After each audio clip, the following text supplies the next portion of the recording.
Hi everyone, Morgan here. So today I want to talk about some tips for how we can get through like an EMP type event. Now, the thing about an EMP is that there's no real way to kind of predict an EMP. And a lot of people think that an EMP is really going to happen because of some nuclear war or something like that, or somebody just shoots out an EMP or something. But more realistically, an EMP would happen because of like a solar flare or something like that. Now, who knows? An EMP is definitely something that we really should keep in mind, because there are definitely some things that could definitely disturb the electromagnetic energy, and therefore would disturb, a lot of things that run on that electromagnetic energy, such as, electricity and our cars and all these things. And the only reason I'm really talking about this now is because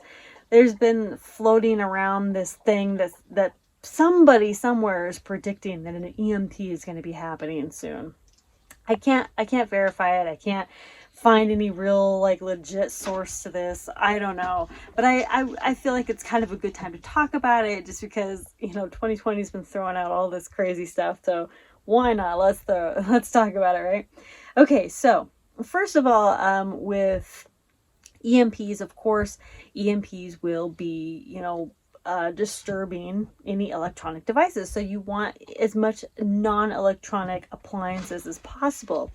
Getting things like a solar oven, manual can openers, a coffee maker, like a French press or something like that.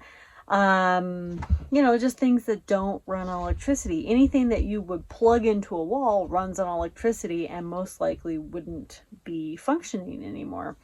Now, there are lots of little barter items that you could come up with when it comes to like an EMP. Like your debit and credit card, not going to be working. So cash will definitely be king for at least a little while.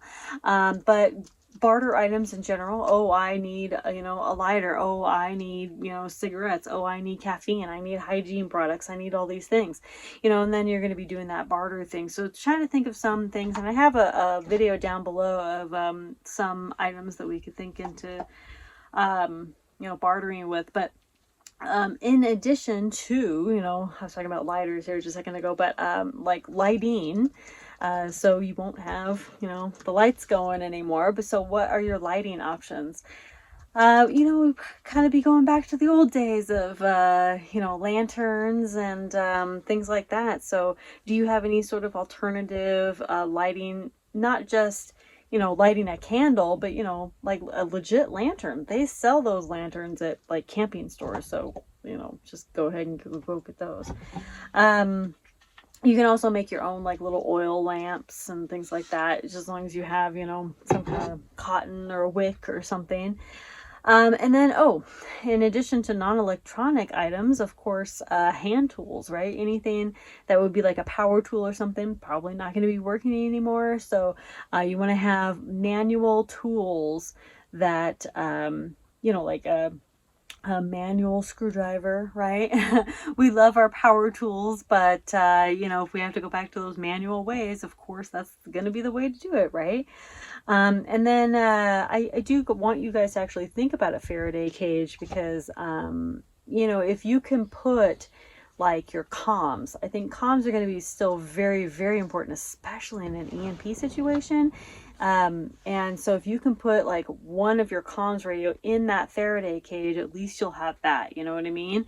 So, you can have that plus like maybe an iPad or a thumb drive or something, or both. Not an iPad, but just a tablet or something. Android is actually recommended if you're going to get any tablet for emergency purposes, and put those in the Faraday cage so that you can still kind of have access to important documents or photos or, memories or whatever you want. There's nothing wrong with that, as long as you can protect it in that Faraday cage. So yeah, communication is still going to be important. So at least have like maybe one radio, probably two, I would say two, in there. So Now, so, you know, if you do still want some sort of like alternative energy or alternative source of power, you know, you'll want to put like solar panels. You'll want to know how to build like wind power or hydropower or anything like that, and actually know how to put that stuff together, you know, outside of the pulse. But not only that, but being able to have the tools and equipment and know how to actually do that stuff. And then like with a solar panel, you know, you may want to put like 1 or 2 little camping, those portable camping solar panels in the Faraday cage as well, you know, just in case.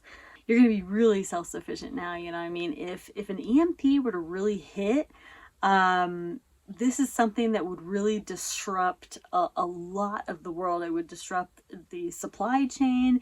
It would disrupt just everything, you know. So, you know, producing your own food would be crucial, or at least, you know, having like a community garden, you know, getting to know your neighbors and your community is going to be huge. You know, getting that network of people to trade and barter with, you know, little communities will start back up again. Of course, there will also be, you know, the advantageous, you know, people who are going to take advantage of the situation. So of course you will definitely want that self-defense. You know, if you can get into reloading, that's a really great way to have kind of not a constant supply, but a good supply of ammunition that you are supplying yourself.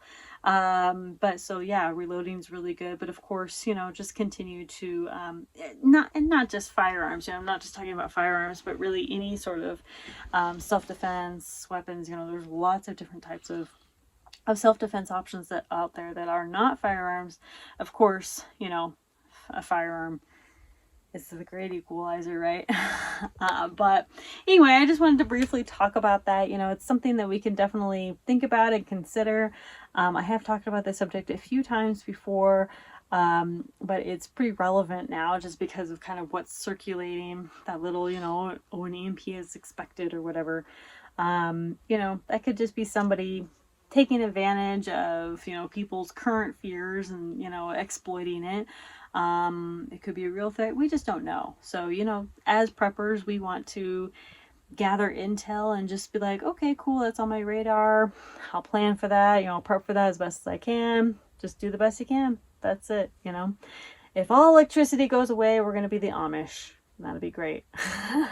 Nothing wrong with that, right? We'll go back to all manual tools. Blacksmiths will come back, you know, all that. Anyway, thank you all so much for watching. If you have any other suggestions, put them down below. This was a very generic video, and I do have some other videos and a blog post that kind of goes into other details about Faraday cages and bartering items and some other things. So check those out down below. Thank you all so much for watching. Conquer tomorrow by preparing today. I'll talk to you later. Bye.